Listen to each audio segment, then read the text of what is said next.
welcome to the Church Communications Podcast. I'm Katie Allred, and today I'm so excited. I'm joined by a special guest, Aaron Roundtree. Aaron works for Vive, or actually founded Vive Media in San Diego, California, and I'm so excited because Vive does some really cool work with churches, but also they have like a really awesome Instagram game. And so we're going to really jump today into how do we use Instagram? How do we use social media really well for churches? I think it's so important today, especially as, the coronavirus has happened and all this stuff, that we talk about how can we do social media really well. So Aaron, thank you for joining me today.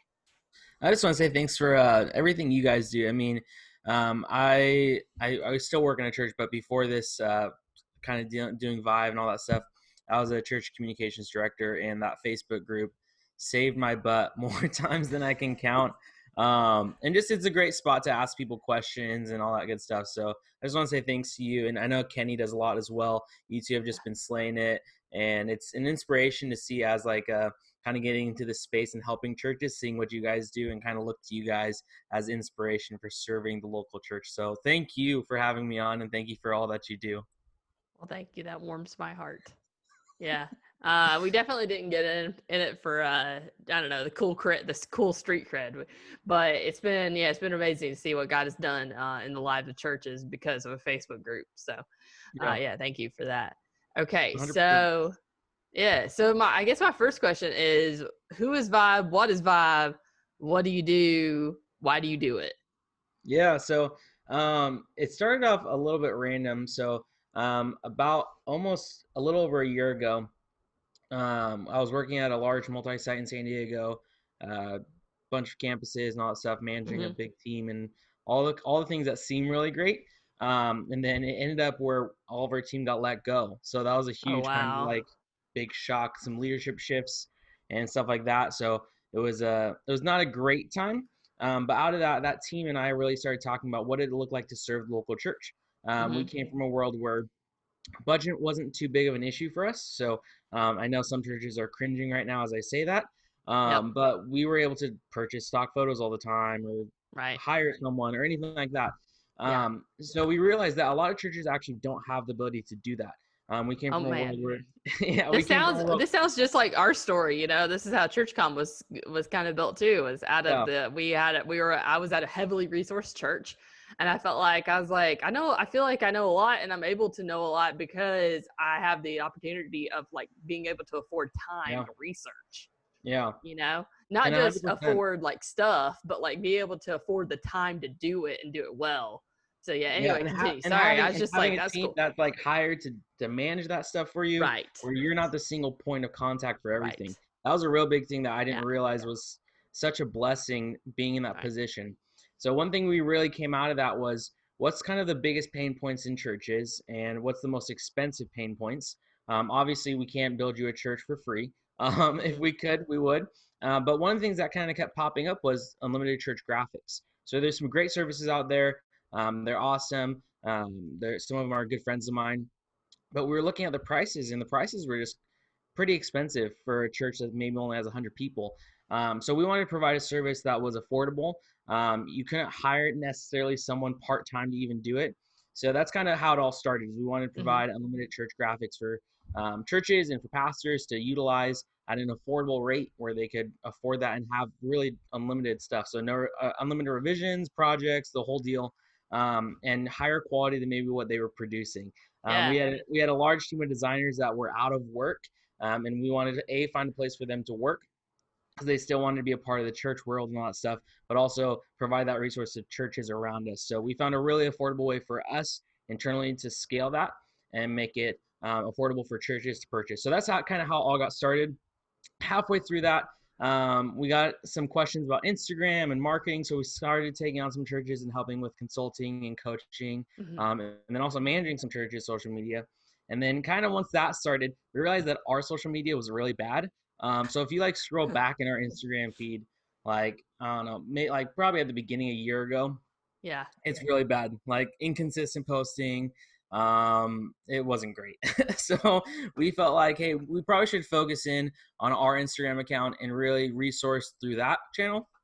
So we took some time, really developed a plan, and then put it into action. So when all the coronavirus stuff hit, we took a break. We had an influx of churches who we started serving, and then we kind of revamped it up again and came out with a new strategy for our Instagram. So our main thing is unlimited church graphics, but we also do coaching, consulting as well with churches. So. Okay, so let's just get into the meat of it. All right. Yeah. So we've given the elevator pitch. Let's get into the meat of what we're talking about today. Yeah. So I think the question I have, what should the church be doing right now on Instagram or social media as a whole, whatever you want to answer, that you aren't seeing? Yeah, I think the biggest thing is like we're seeing a lot of people going on Instagram Live and Facebook Live, which is awesome. I think that's a huge win. But it kind of should have been doing that 3 years ago. Should have been doing that anyway. I'm like, if your church just got on Facebook Live, like you're behind like quite a bit, like 5 years at least. So keep going. Yeah, but the thing where it falls short though is like there's no one in the comments and there's no one following up. So like it's great. It's like awesome. 100%. I think you should be on Facebook Live, Instagram Live, YouTube, all the lives you should be doing. But where it falls short is like, hey, there's no follow up to the comments. There's no one liking the comments or replying to the comments. And that engagement kind of drops immediately after the live. So what you'll see is like if you look through some Facebooks, if you go on your Facebook page and just kind of search church, and then just pick 5 churches, probably 2 of the churches out of that 5 are actually responding and posting other content throughout the week. And if you had a first-time guest, at your church on Sunday morning, you would expect that somebody would go out of their way to talk to a person, right? You would have a greeter specifically assigned to find people who are new and talk to them and have a conversation. So 100%. Why are we not doing that via social media? I think like that people think like, oh, it's so different or like, or like we have to do that. And I'm like, no, like it's exactly the same as like in person. Think about what you would do in person and do it more intentionally online. 100%. Like there should be like a first guest follow-up email drip campaign. There should be somebody reaching out, messaging each person, not from the church profile, but from like a person's profile. I think it's so important that it's a person, not the church. Like it feels like such a faceless entity when it's a church messaging you. But like when you say Aaron's messaging me, I'm like, oh, well, Aaron, that's so nice. Like, oh, Aaron seems like a nice guy. Like, oh, okay, It's just completely different. It changes the way people see it and view it and follow up with them. And anyway, I just think, and two, like if you give somebody a first time guest gift or whatever, you can still do that via social media or online. And we've got to start doing that because I don't think we're getting back in the church building for another year. 100%. And so figure out a way, to figure out, I don't know, how to send a swag box or something like that. Send a gift card, $5 Starbucks gift card. You can still do the things that you were doing. It's not like it has to be uber expensive. Send a mug or whatever. I mean, or take it to their house to drop it. Yeah, whatever they want. So anyway, I just think I completely agree. We've got to work on follow-up. We've got to figure out how can we engage people and actually, see them through and encourage them to come again next week. How do we get them involved into a small group online? Like all these things still matter. There's online. It's just different. Yeah. And I think that's the biggest thing. I mean, you said it. It's great that when you comment back as your church and all that stuff, that's awesome. Don't stop doing that. But when it's just that, you're not going to get any engagement or responses because it's like a faceless entity. I mean, if Target responds to you, you feel special. But at the same time, you don't know if like an actual person or is that a robot or like what's going on. But when Target responds to you and it says, hey, this is from, I don't know, Josh or whoever, I mean, that feels more personal because I'm relating with someone. So one thing that we've seen a lot of churches start to do, and we've helped kind of implement some systems, like you said, create a system where it's repeatable. And then also, you don't have to get super creative. You could just write out 5 phrases that you give to your online hosts and say, hey, copy and paste this when someone says, hey, I'm new here. Or, hey, I'm from San Diego. You can come back, hey, where in San Diego are you from? Can we get you connected with a life group? Like, it doesn't have to be super complicated. So that's one of the big things that we've been seeing is really engaging in the comments, liking, replying, tagging someone in the comments. Something that might seem a little annoying, but most people don't realize is that you can't really see everyone's comments on a Facebook Live. Friends of friends see their comments. So when someone says, hey, at so-and-so, so good that you're watching, because your friends are friends with them. It doesn't mean that you're tagging and everyone sees it. So one thing that's easy you can do is just, jump in the comments, say, hey, at Josh, so good that you're joining us today. Instantly start that conversation, because if you're a greeter on your porch at church, you'd be starting that conversation anyways. So why wouldn't you repeat that online? And like you said, online isn't going anywhere. If after all this ends, and if it does end, or whatever that looks like, if you stop doing online, I think you miss the point of doing online church and the whole reason for it. Yeah. So that's kind of really the biggest thing we've seen is engagement has dropped significantly over the past couple of weeks, because everyone's doing all their time and effort into lives and not really spending time in that one-on-one community with people on their Facebook lives, or even on the midweek stuff, just a photo or a text post or anything like that. So yeah. So what are some ways that churches can connect with people that most churches aren't doing? Yeah, one thing that we found that works really well is setting up, it's not an auto response, but a pre-written little statement that you send to anyone who follows you that's new. Again, the key is to not make it spammy. So don't say, hey, like my stuff and buy this thing, X, Y, and Z, and Are you donate talking to my about like church. on Instagram DMs or something? Yeah, on Instagram DMs. Yeah, so because one I thing know that Facebook it doesn't allow you to do that. Yeah. But Instagram DMs is a great option to do that.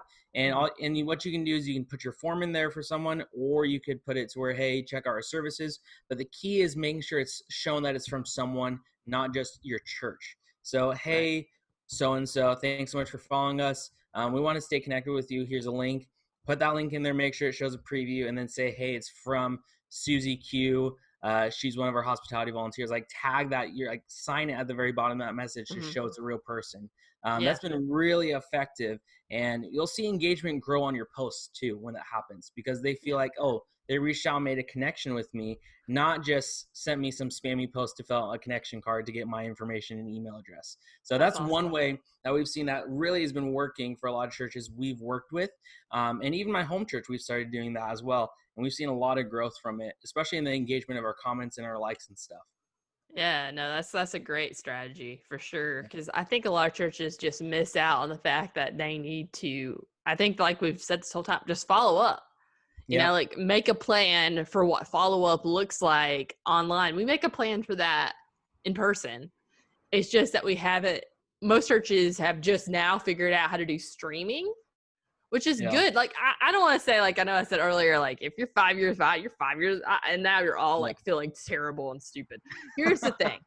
Like, that's great. I am so glad, like, so proud of you for getting to this point. Let's take the next step and engage the user, engage the person, because behind each user is a human being that wants to, first off, they made the effort to find you. And so let's make the effort to find them, you know, and help them find Jesus. Okay. So I think we just have to think of it a little differently, change up the way we think about how we do church. And so, yeah, how crazy is that? What a wild time. Yeah. Well, it's like it's being intentional too. Like, if you hear this today and you're like, hey, I'm gonna start doing an Instagram DM to every new follower, that's great. But are you being intentional about it? And then also, are you being nimble to say, hey, so we're gonna have like 3 or 4 different phrases, and we're gonna actually have real life volunteers run this. We're not just gonna sit behind our Instagram account and then create a fake user that's like Joe Schmo, who's not really a volunteer at your church, that you're just tagging. Like, be intentional to connect the people that are in your church already, to reach out to the new people attending your church through online, and being really nimble in the sense of, hey, Instagram tomorrow might take away our ability to direct message, and that could change. So what are you going to do next to connect with your people that's not through direct messages? Like you said, Facebook doesn't allow it. So what are you doing through Facebook that helps you connect with people? Because they're real people. They're not just someone who just hopped on to watch a service and leave. They actually want connection. They would have never jumped on if they didn't want connection. So being intentional with that connection is super important. Yeah, I love it. Love it, Aaron. I completely agree. All right. So I know that you have a special offer that you want to give people if they want to get involved with Vive Media. I highly recommend that you reach out to Vive if you've got questions, or if you are wanting to do more graphics, social media for your church. I think Aaron can really hook you up. So here's the offer. He's offering all churches that are interested in unlimited, right? So whatever you want created, you want a baptism certificate, he is hooking you up. All right. Membership brochure, got it. Okay. Unlimited church graphics, 50% off their first month if you will send a DM on Instagram and mention the Church Communications Podcast. Okay, so that's very specific instructions. I really love it because you too can give people instructions in your podcast, in your live stream on church. So this is a great example of how you can tell people to do something and you will get follow up. Okay, so and that's the thing too. We want to create relationships too. Like, I mean, it's a great offer. I want to pump it. It's all good. I mean, we're a business too, but like we want to create a relationship, and you should be doing that in your live stream as well. Like sending it to our URL is fine and good. Like we could have posted a URL and had that, but there's something about when you create a relationship and that direct message, whether you sign up for it or not. Like, I don't care if you do. That's awesome if you do. If you don't, great. We talked and we got to create a relationship. That's what's so important about this online world that we're living in now, is creating relationships and being intentional with them. Yeah, ask Aaron some questions while you're there, So if you go on Instagram, what's your Instagram handle, Aaron? Yeah, so you can message myself, Aaron, at Aaron_Roundtree, no D. And tomorrow or whenever this posts, I'll put it in the comments as well so you can see it. And then also at vivemedia.co. You can message either of those and we'll get you hooked up and taken care of. And if you have any questions at all, hey, I just want to talk about communications, marketing, Instagram, Facebook, whatever, I'd love to chat and help you out and just get to know you. I mean, that's a big thing that we're talking about in this new world of being online, Zoom meetings, not necessarily being able to go to a coffee shop and talk, but we can still hop on a Zoom call and chat and get to know each other and get connected that way. Okay, so Vive Media, it's at Vive Media on Instagram, right? Yeah, .co. At vivemedia.co. Yep. .co. Okay, very important. Or you can go to their website, vivemedia.co. Yep. Okay, so I want to make sure everybody has all the options in case they want to get a hold of you. Okay, so at Vive, V-I-V-E. Okay, not Vibe, Vive Media.co. Okay, and if you DM them on Instagram, that will give you 50% off your first month. Yep. All right. Well, this one is a very short podcast, but I also feel like it was jam-packed with really great, really easy, actionable information. So I hope that it helps your church today. And thank you so much, Aaron, for being here. I appreciate you. And I hope that this information helps your church grow. And I am praying for you. We are for you. Can't wait to see what God's going to do in your church this year. And thank you so much for being here. And subscribe to our podcast. Give us a review if you like. Appreciate it. Thanks. See you.